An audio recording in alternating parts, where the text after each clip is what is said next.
Good evening, friends. Today we'll look at one of the commonest seen condition in orthopedic practice, which are stress fractures. Now, as orthopedic surgeons and physiotherapists, we may have encountered these fractures many a times. Most commonly in people who are running, who are involved in fitness and CrossFit training, and racket sports and basketball. Now, the common site for these stress fractures are olecranon, scaphoid, tension side of femoral neck, patella, anterior tibia, medial malleolus, talus, naviculum, fifth metatarsal base, and grade 2 sesamoids. Most commonly, they are seen in the lower limbs, and you will see that right from the sacral ala to the grade 2 sesamoid, they are involved. And this one particular study has quantified the distance or the amount of exertion that an athlete need to take to develop this fracture. Of course, this is not linear, and as we'll see that the pathophysiology of stress fracture is dependent on many factors. We know that a healthy bone is in constant hemostasis between the microcrack creation and its repair. So a fatigue failure of the bone has three stages: the initiation of the crack, its propagation, and development of a complete fracture. The crack initiation typically occurs at the site of the stress concentration during the bone loading. It propagates if the loading continues at a frequency or intensity above the level at which new bone can be laid down and the microcracks repaired. When these coalesce, they become a clinically symptomatic stress fracture. And if we, as a surgeon or as a caregiver, if we do not recommend a loading episode modification, the reparative response increase, then this crack will propagate, leading to a structural failure or a complete fracture. So in this flowchart, if you look at the pattern, so if a healthy bone which is subjected to a bone strain has little or no bone damage and remodels on a normal hemostasis, then the cycle continues. But if the bone strain is too much and it is unable to remodel, the damage will accumulate, leading to a stress reaction and ultimately stress failure. There are biological risk factors to the development of stress fractures, and they include the sex, age, race, hormonal status, nutrition, neuromuscular function, and genetic factors. Similarly, there are biomechanical factors like an abnormal bony alignment, improper technique of training, improper biomechanics, poor running form. There are areas where there are poor blood supply to the specific bones, improper or worn out footwear, and hard training surfaces. There are various theories and associations with the stress fracture. The first one is the neuromuscular theory, which suggests that there is muscle fatigue, and in people who do not have well developed muscular structure, the load is transmitted onto bone, leading to its failure. Similarly, overtraining syndrome, in which an inadequate rest is taken by the athlete, is known to be a cause. Vitamin D insufficiency is a common association, and in sporting person, it's a good practice to have a target of having vitamin D between 50 to 100 nanomoles per liter. There are two common associations with the sex. In female, it's known as female triad, in which the menstrual irregularity, inadequate caloric intake, and decreased bone mineral density due to decreased estrogen and progesterone is a common association. Similarly, in male, the inadequate caloric intake with decreased testosterone level, decreased bone mineral density, and a genetic predilection for the fracture is a common association. There are certain high risk sites, and I'll come to them again later, but they are high risk because of two reasons. One is biological, they are more prone because of being in the decreased vascularity or a watershed zone, and it can also be secondary to the biomechanical cause, which is the location of tensile stress on the cortical surface. So once we have identified that, we go on to the clinical examination. So in clinical examination, the pain is the commonest symptom, which is insidious in onset but worsens with activity. They will not report any specific history of trauma. On clinical examination, there will be a point tenderness at the location of the fracture, and in lower limb, it's a good idea to get a single leg hop test, in which the patient will not be able to do that single leg hop test if they have a stress fracture. Once you have a clinical suspicion, you can proceed with your labs and the radiography. In labs, we do serum vitamin D. It's a good idea to do calcium and phosphate level and an alkaline phosphatase. In order to rule out any hormonal abnormality, it is a good thing to do parathyroid hormone and TSH levels. To assess the nutritional status, albumin and pre-albumin can also be done. So the difference between the albumin and pre-albumin is that pre-albumin gives you an idea of the nutritional status in the recent past, which is between the last 3 weeks, whereas an albumin is a long-term indicator. If you have any doubt about the menstrual irregularity, it may be a good idea to do FSH, LH and estradiol, and in males to do a testosterone level. Now we come to the choice of imaging. The imaging could be radiographs, bone scintigraphy, CT scan or MRI. Of this, the MRI is the preferred modality because it gives a more and an early diagnosis for these patients. However, we start with radiograph, but we must be warned, like in this X-ray, initial radiograph may not show any signs, and it is only later when the callus forms that you may be able to retrospectively confirm your clinical suspicion of stress fracture. A few words about MRI, which is the most common investigations in case of doubt. It depicts changes in the bone and periosteum many weeks before the actual X-ray appear. In early stages, the MRI is characterized by focal hyperemia, marrow edema, and this corresponds to the pathophysiological stage of microfractures and osseous resorption. On stir images, you can see endosteal reactive changes, periosteitis, and the periosseous edema, which is suggestive of stress reaction. The most common pattern of the fatigue stress fracture on MRI are linear unicortical abnormalities on low signal intensity surrounded by larger ill-defined region of marrow edema or a linear cortical abnormality with adjacent muscular or soft tissue edema. If there is callus, it indicates a chronic stress fracture. So that's how an MRI of a talar stress fracture looks. Now the MRI have a specificity, accuracy and a positive predictive value which are far superior than all other thing, and they are 100, 90, 162 respectively. It also allows evaluation of the surrounding soft tissue so that the muscle, tendon and ligament can be assessed.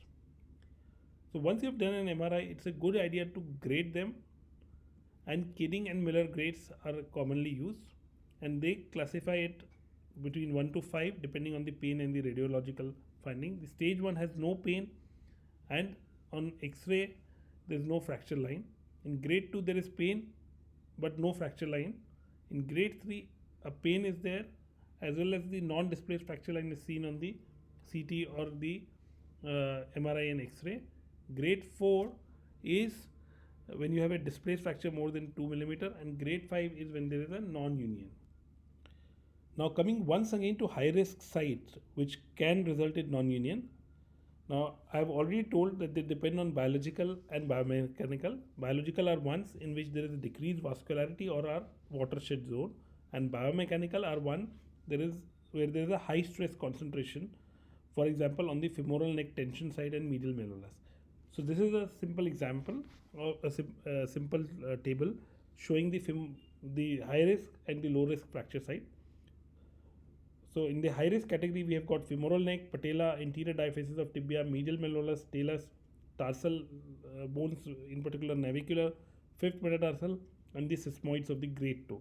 Whereas the low risk fracture site include femoral diaphysis, medial tibia, first to fourth metatarsal, fibula, calcaneum, and pelvic skeleton. So in the foot itself, you can look at the high and the low risk stress fracture site. So the high risk stress fractures need more aggressive management and are more prone to non-unions. And those marked in triangle are the high risk stress fracture site, which is the anterior tibial cortex, the medial malleolus, the navicular talus, base of fifth metatarsal, base of second metatarsal, and the sesamoid. Whereas the low risk stress fractures are posteromedial tibia, second and third metatarsal, calcaneus, distal fibula, cuboid, and cuneiform. If the X-rays, MRI, and other imagings do not suggest stress fractures and there's pain and tenderness, you must consider alternate diagnosis, which include tumor, infection, sickling, medial tibial stress syndrome, chronic exertional compartment syndrome, nerve and arterial entrapment, and metatarsalgia. So once you have ruled it out and you are sure that it's stress fracture, you go towards the treatment, and the treatment principle is simple. You re-establish the normal balance between the creation and the repair of microcracks in the bone. And how do we do? By avoiding progression till the complete healing is achieved. You optimize biology, you optimize biomechanics, and you provide a good psychological environment, because most of these people are sports people, and because they miss a season, because they are not able to do what they like in life, they'll be really concerned about this fracture. A simple algorithm is that any patient with pain, with activity, and history of a recent increased activity or sports and clinically bony tenderness should undergo a radiograph. If it is positive, then you straight away put them on rest, activity modification, and optimized biology, which includes nutrition and hormonal status. If it is negative, that means the X-ray do not show a fracture. You decide whether you require an urgent diagnosis or not. If you do not require, then again do the same thing, ask them to rest it a bit and repeat an X-ray in 2 weeks, at which if it is still negative and your clinical suspicion persists, you go for an MRI, and if an MRI suggests that there is a fracture, you classify them into high risk and low risk. A high risk fracture would go in for an aggressive management, about which we'll talk shortly, and if there is low risk, then you are advised rest, activity modification, and optimizing biology. So in managing these fractures, a team approach is very vital, and the team usually comprises of an orthopedic surgeon, sports medicine practitioner, a nutritionist, a, a specialist in endocrine department, a psychologist, someone who understands sports specific mechanics and is good, well versed with orthotics, and of course the physio. Now, there is important thing about stress fracture is to remember that no two stress fractures are alike. We need to have an individualized approach to the patient, to the cause of this fracture, the anatomical site, and last but not least, the severity of the injury. One of the important aspect is to decrease the repetitive trauma to the bone. So you relook at the patient's training regimen, check the biomechanics, and last but not least, check the equipments. And how do you enhance the biology? It's important because if you do that, you will enhance the capacity to repair, and your assessment should be based on the athlete's general health. Focus on its nutritional behavior, check for any hormonal imbalance, look at the medications that might be contributing to this, and if the patient is reporting a history of tobacco use, you must discourage the use of tobacco. An important aspect in management is also to avoid deconditioning, where an overtreatment, and because the overtreatment in such cases, especially for low risk stress fracture, may result in unnecessary deconditioning and loss of playing time. But you must also balance it out with the high risk injury patient, in which if you undertreat, they will have complications such as delayed healing and incomplete healing along with refractures. So it's important to customize treatment according to the type of fracture and the expectations from the outcome.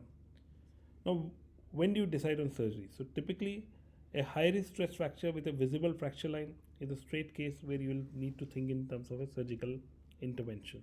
Similarly, someone who is reporting a worsening of symptoms and radiological progression may be the one candidate for surgical intervention.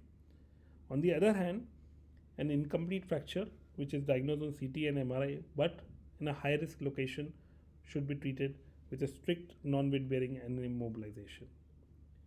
The low risk fractures, incomplete fractures, can be treated more conservatively with some training that can be still in progress. An important question that people ask is when they should allow the athletes to return.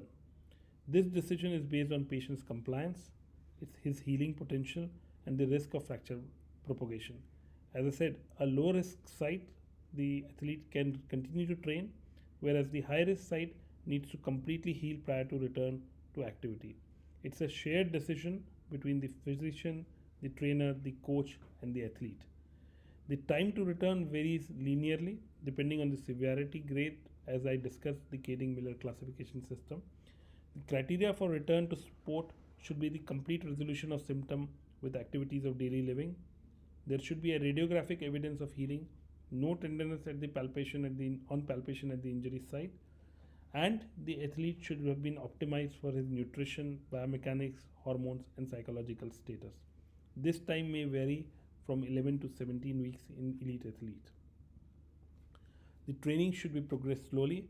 The resistance training is done to optimize muscle mass along with the use of low impact training options. Stationary bikes, elliptical trainer, aquatic treadmill, halter G are important tools.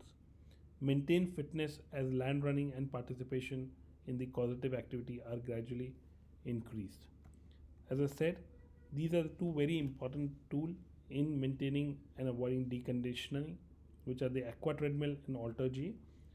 And this is how we normally give a complete progression table when we put our athletes on halter G, and you will see that each phase has a percentage body weight weight bearing along with a speed, incline, and time, which are progressively increased over a period of 8 weeks. Before I end this talk, a word about prevention. So in order to prevent recurrence, a few points need to be considered. For example, correction of amenorrhea in females, giving them adequate calcium and vitamin D supplementation. Doing a gait analysis really helps. It helps to correct running form and biomechanics, and this will help prevent future injuries.